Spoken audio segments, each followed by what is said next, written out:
Еден од најдобрите и најуспешни македонски дизајнери, Златко Јовановски, првпат во студиото на Репортер.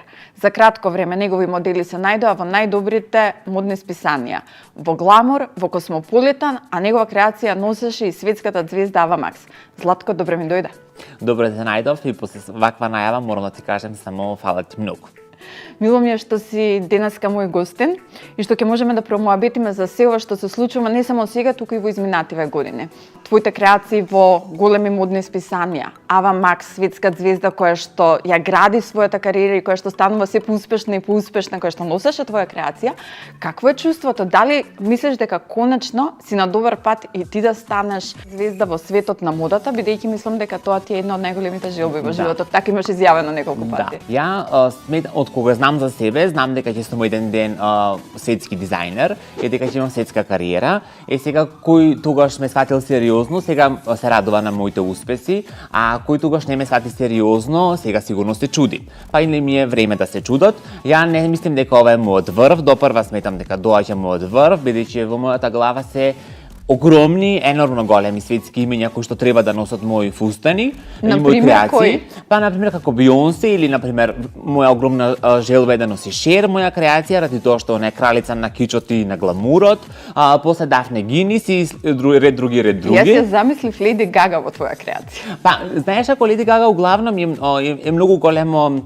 предизвик за секој дизајнер, ради тоа што е уникатна сама по себе си, ја знаеме како, но ипак ја не дека не би било драго, но подраго би ми било кога би била Бионсе или J.Lo, заради тоа што ипак они повеќе тежнеат кон кичот и нешто што е многу повеќе мој стил и мој печат како креација или како дизајнер исто така. Оно за што се зборуваше многу во изминатиот период беше насловната страница на која што Ава Макс ја носеше твојата креација. Како се случи сработката? Дали ти воопшто знаеше дека твојот фустан е понуден или беше и тоа големо изненадување за тебе како што беше за јавноста овдека кога буквално преку ноќ дознавме да креација на Златко носи светска звезда и таа е сега на насловна?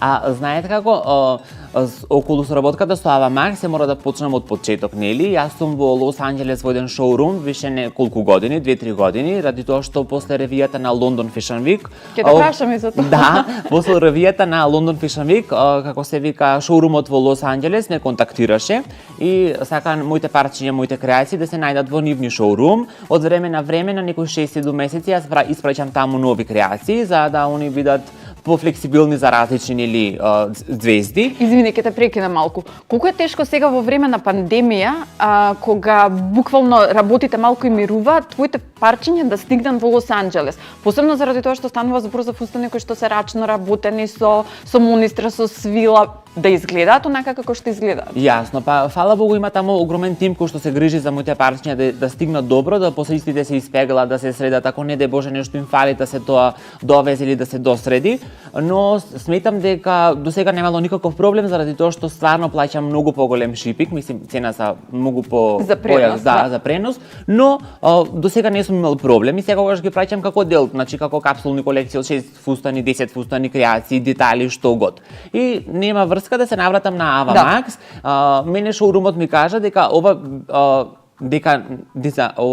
стилистот на Ава Макс го бара мојот фустан, ја бев во шок, ја бев дома супер среќен, слушав гласна музика, се радував и после тоа вечерта, дека нели сме во различна временска зона, јас чекав цела вечер, не спиев за да ми не ми пише директорката на шоурумот дали е земен фустанот или не. Фустанот го зеле, но ми кажа дека она кога низиниот вработен бил да го однесе фустанот на местото на сликањето, видел дека таму ќе се најдат уште 100 и нешто фустани и дека не сите од нив она ќе ги облече, бидејќи нели нормално ќе се одверат неколку. Ја бев баш моето дека ќе биде во тие 100 фустани облечено, не верував, но ете се испостави дека Ава Макс и низиниот стилист го одбрале мојот фустан и уште неколку туѓи, не е ни битно, за да се сликаат и за да биде фотосесијата таква каква што е. После тоа ми кажа дека Ава Макс треба да биде и на насловна, но директорката на шоурумот ми рече не очекувај дека ќе бидеш и на насловна страна, со мојот фустан, ради тоа што најверојатно ќе влезеш само внатре во едиторијал. За мене беше да бидам внатре во едиторијал, вау, а камоли на насловна страна и за насловната страна која ми ја пратија ми кажа дека јас сум уствари на насловна и ја бев у шок, слушав дома Ава Макс гласна музика, комшиите сигурно се бунеа. Да, и мислам дека стварно изгледа светски, затоа што она е светска светска звезда, звезда во подем со милиони вјус на YouTube, со секакви награди и сметам дека ова е само еден добар почеток за мене, ради тоа што во Холивуд и во Лос Анџелес тоа малку подруго функционира. Има многу група на стилисти или на газди на шоуруми и слично, кои што гледаат ите како што носела Ава Макс или ред други звезди и после те пронаѓаат, односно ме пронајдоа на Инстаграм и пишаја за Ти отворили ова, да, врати во светот на модата во Америка? Ја ќе излажам ако кажам дека мене тоа ми донело некаков финансиски фидбек, мислим нови потенцијални клиенти и потрошувачи не, но и како доста стилисти ми пишаа за соработка со нивни некои звезди, со имиња други и слично, што за мене е супер и за мене е стварно огромна чест. Кој тој што ги одбира фустаните кои што ги носи една звезда за модниот едиторијал или за насловната страна? Дали звездата сама, дали постои некаква екипа, незините стилисти, како стигна воопшто до твојот фустан? На овој едиторијал, односно за едиторијалот или за сликање или за снимање за такви големи звезди, најчесто самиот стилист со кој што работи со звездата пишува имејл до шоурумот што имаат они да му понудат ново за таа и таа звезда. Шоурумот му праќа лукбук слики, односно слики кај што се гледа многу добро фустанот и он после од нив избира неколку или еден или ниеден, зависи, за да фустанот им го донесат на денот на сликањето. И на денот на сликањето во живо избира стилистот заедно со звездата. И после тоа што ќе се појави на насловна страна и што ќе иде внатре во едиторијалот, одлучува едиторот, односно самото списание. Твојот успех надвор од Македонија почна пред некои 4 до 5 години, кога имаше настап на модната ревија во Лондон, на модната недела во Лондон. Како се случи таа соработка? Како од првата модна ревија што ја имаше тука во Македонија, каде што исто така шокираше заради тоа што една од девојките беше нели во количка излезе на сцената, како од таа мала модна ревија на која што имаше само неколку модели, стигна до Лондон? Знаете како кога сакате нешто многу да се оствари, некако космосот, енергијата и звездите се местат така за да истото вас ви се оствари. При тоа јас за себе сметам и јас за себе знам дека јас сум роден за да бидем у светот. И ја кога се гледам во огледало, ја се гледам како совршена личност, како совршен дизајнер и како одличен уметник. И ја не се гледам подруго. И некако таа моја самодоверба донесе да ја пишам на некои луѓе на Инстаграм, да они мене ми вратат, да воспоставиме комуникација и да уствари се договориме за да ја бидам на таков еден голем ивент, нели, за бидам на Лондон Fashion Week, односно мене тогаш ми беа старите само во Лондон во шоурум и шоурумот рече да прави ревија групна со, ја мислам дека на таа ревија на Лондон Fashion Week имав и само 3 мои костими, но ипак тоа е огромна публика, гигантски луѓе кои што се од светот на модата, кои што секој има различна струка, различен пристап кон модата и после тоа како се вика ми им пишав и углавном се тоа се случува на социјалните мрежи. Ти велиш дека имаш неколку агенции во светот кои што се грижат за тебе, за твоите модели, за твоето представување надвор. Која е нивната обврска? Дали, не знам, да ти организираат модни реви, да ги бараат твоите парчиња за модни едиторијали, за продажба? Каква е соработката со светските модни агенции? Зависи од тоа како вие ќе се поставите со нив, односно како што они на вас ќе ви предложат. Најчесто јас со нив се договарам дека ја на нив ќе им испратам дел од колекцијата или цела колекција како год, за да има тамо неколку парчиња изложено, а доколку некоја енормно голема звезда или светска звезда сака нешто да биде за неа направено custom made во тој стил, може да се направи истото.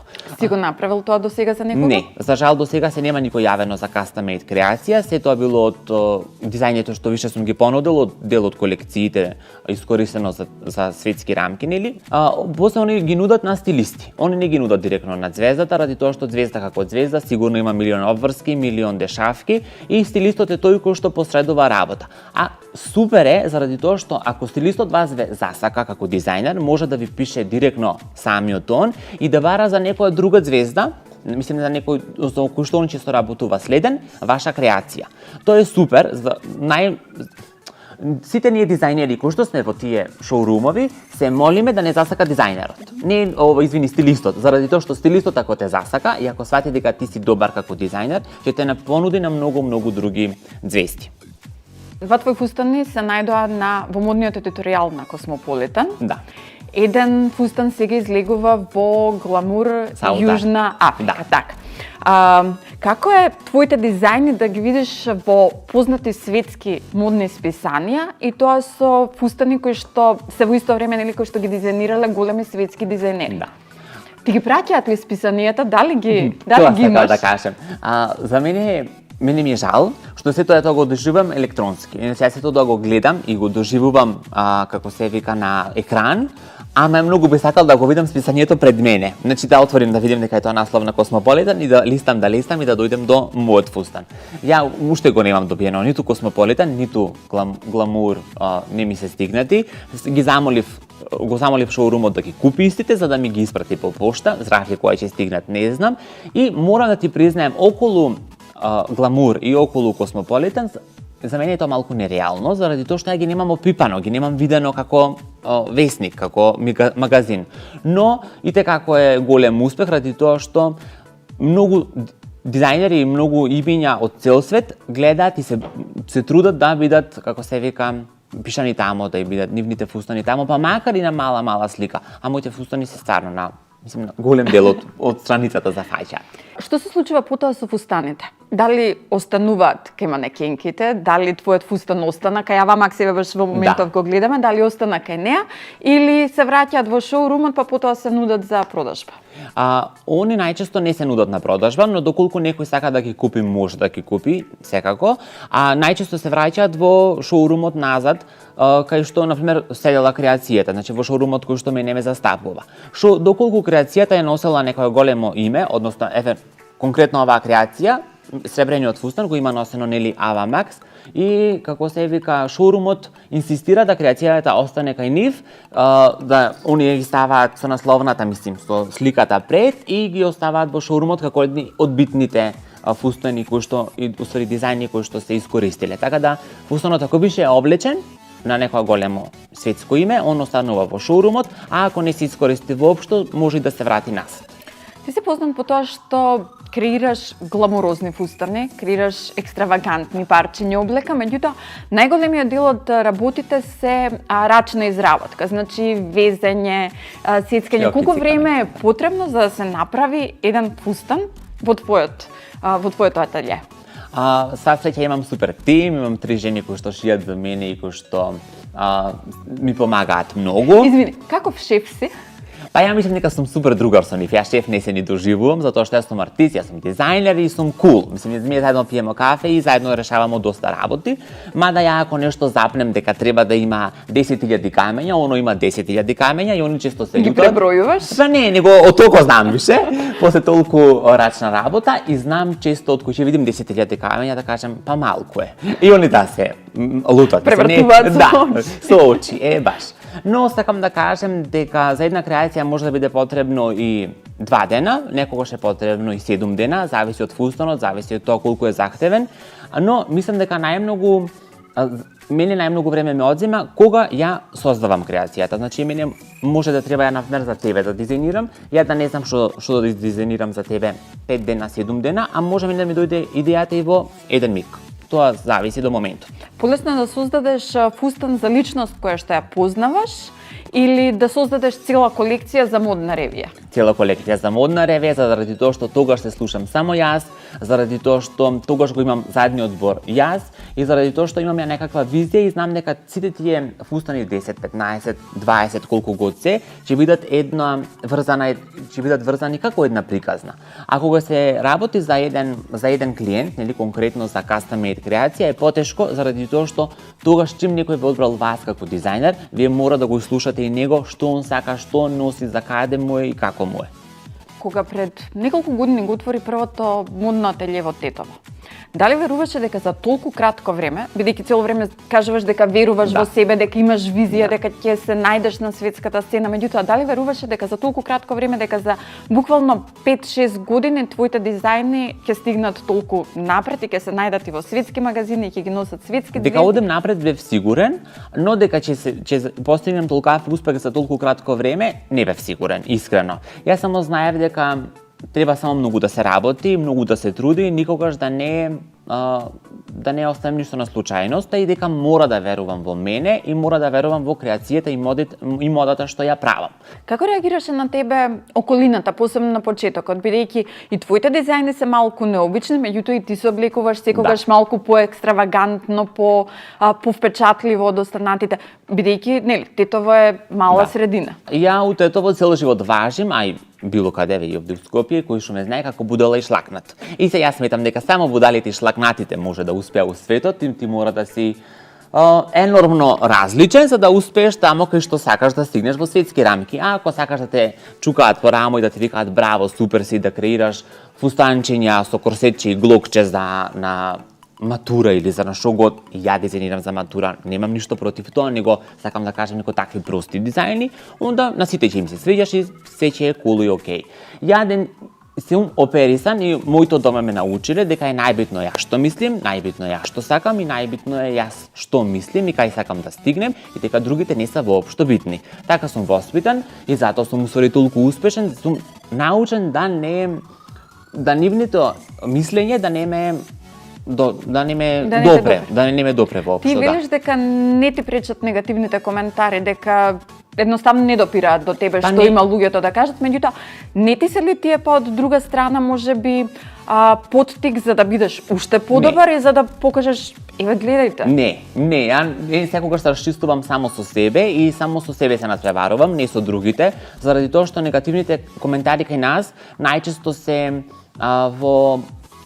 се потикнати од некаков негативен и револт и од нивна незадоволност. Искрено да збориме. Ќе ти кажам ја конкретна случка, јас бев 2 или 3 година, не знам, во средно и мојата професорка која што е супер професор и одличен, како се вика, уметник, Лира Грабул, ги гледа моите скици за една колекција и ми вика, мислам за школска колекција, ми вика: "Златко, па што е ова? Мода за проститутки." Ја на тоа одговорив: "Професорке, па мора некој викам и за проститутки да дизајнира." Оне викам се доволно, викам богати и најлесно викам пари може заработуваат. Оне викам многу добри би платиле. Она умираше смеење и после тоа ми рече дека уствари со под наводници со таа мода за проститутки, односно со голотија, со гачички, со чуда, јас сум стигнал сега во светот. Мислам, на неја е сигурно драго, но сакам да кажам дека и тогаш имало некакви негативни коментари кои што јас сум гледал да ги протнам кроз шала. Колку твоите родители ти беа поддршка во моментите кога ти решаваш да почнеш да се занимаваш исклучиво со мода и со дизајн?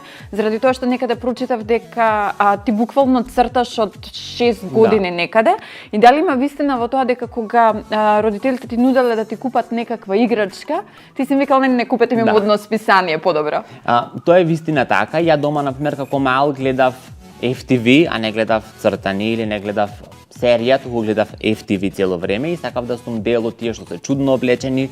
Тогаш сакав да видам како Диор, односно после сватив дека усвари тој Џон Галијано, дека Диор више не постои, тогаш сум бил многу мал. Моите родители секогаш ме поддржуваја, нормално, ја бев млад, мал, и никогаш не мислеа дека стварно тој еден ден ќе го работам. Он мислеа дека он сака да стане дизајнер, него утре ќе заврши медицина или гимназија, нешто што е поопшто, нешто што е понормално, ако смеам така да се изразам. Ја бев упорен дека треба да учам средно школа мода и дека треба да учим уметничко школа у Скопје. За нив тоа беше малку шок, не заради тоа што јас ќе учам мода и уметничко школа, него беше шок заради тоа што од Тетово ќе треба да живеам во Скопје или пак да патувам секој ден, како Скопје ќе влијае на мене.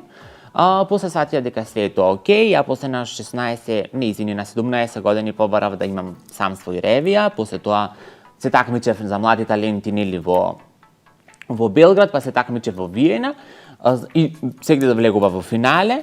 Они некако сватија дека тоа е мојот пат. Само беше фрка во фамилија кога ја решив нема потреба да завршим факултет, нема потреба да закачим од дома диплома, хартија во рамка, за да вие бидете среќни на вашите пријатели, да им кажете детето мој има диплома. Туку викам парите кои што ги имате на страна или кои што планирате да ги вложите во мене, во моето школување, дајте ми ги на куп, ја да отворим бизнис. Тоа беше хаос и пекол во фамилија. Колку време ти требаше да ги убедиш дека Они саќаат дека како што сум успел до сега тогаш тоа да направим, дека ќе успеем и сега. И ми рекоа: "Океј, прави што сакаш, ако не успееш, значи со бизнисот, не е никаков проблем да пак ти помогнемо и да влезеш на студии за после 2 години, после 3 години, ама ја некако се довзамав и више за школување не се, мислам за факултет, више не се ни збори." Сега ти уште некако на почетокот на кариерата имаш изјавено дека постарите колеги не верувале во тебе и дека муабетот бил детиште кое што само има некаква желба, визија и кое што ќе го снема за кратко време од модната сцена. Каква е ситуацијата сега? Сега мислам дека подруго, ради тоа што сметам дека и не би било фер доколку немаат почит према мене, додека не ги признаат моите фустани, додека не ја признаат мојата работа како сериозна. Дали некој од колегите ти се јави да ти честита за насловната со Ава Макс, да ти честита за модните едиторијали? Никој? Не, ипак сметам дека се они многу суетни и сметам дека нивните години, нивното искуство сметаат дека они заслужуваат повише. Тоа е така во мојата глава, не знаеме дали е тоа така, ама треба да знаат дека светот им останува на храбрите, а не само на младите. Значи, не без разлика дали си постар или си помлад, дали имаш големо искуство или мало искуство, битно е колку си будала и колку си креативен и колку си упорен, таму и ќе стигнеш. Ајде, ако смеем така да се изразам, се шуткам по Fashion Week и нас од многу одамна, кога се појавува со разни чуда по мене, бисери или не знам кафа шарена или што год или круна, да. Што год сум стел, имаш еден дизајнер, не е битно кој постар, и ми дојде и ми рече: Златко, па ова тебе ти е све фино, ма треба да знаеш дека ова е Македонија. Ова ќе ти пројде и треба да станеш нормален. Што полесно ти се прилагодиш на наша Македонија, мислим на нашето тржиште, на нашиот простор, многу полесно ќе успееш. Ја му реков: а што ми фали ваков да успеем? Ама ова е Македонија. Луѓето не сакаат баш такви како тебе. И ја реков: нека не бе сакаат, добро. И знам дека продолжив по мој тек да продолжам и така исто. Имаш ателје во Тетово, кој што ми кажа дека е многу поголемо од она што било прво што си го отворил. Имаш и едно ателје во Скопје. Кои од познатите јавни дами доаѓаат во твоето ателје и за кого креираш се тука? Во моето ателје исто се третираат дамите кои што се популарни, односно кои што излагаат на некаква сцена, и дамите кои што нашиот фустан, нашата креација носат на свеченост, на свадба, на веридба, на што год. Од некои познати во ателје, значи била и Сораја, и Сајмуна Поповска, и Марија Груевска, и Джесика Палашовска, и уште ред други кои што сме креирале за нивни јавни настапи. Ти за твоите креации еднаш имаш кажано дека се висок кич. Да. Дали се уште го имаш истото мислење и еве да ја објасниме на публиката која што не гледа што значи висок кич? Да, јас творам во висок кич, извини, јас сум висок кич и сето тоа што светка сјај е, вау, е гламурозно, тоа е висок кич. Луѓето треба да знаат дека со кич не може секој да се бави, кичот мора секој многу добро да го познава и е проблем кога кичот е ефтин. Кога кичот е ефтин, оно изгледа ефтино и изгледа катастрофа. Кога кичот е скуп, кога кичот има вложено многу време, многу работа, многу посветени сати работа на него, многу хендмейд, онда кичот е убав. Јас творам во оној убав кич, мислим во оној богат и луксузен кич, и кичот е еден збор со кој што не може секој да си игра. За да им биде појасно на јавноста, например Мурат Зухаер, Зијат Накат, Проновијас, Долче Габана, сите тие творат во кич. Сите нивниот стил е кич. Ти го привлекуваш вниманието не само во Македонија, туку и во регионот. И мислам дека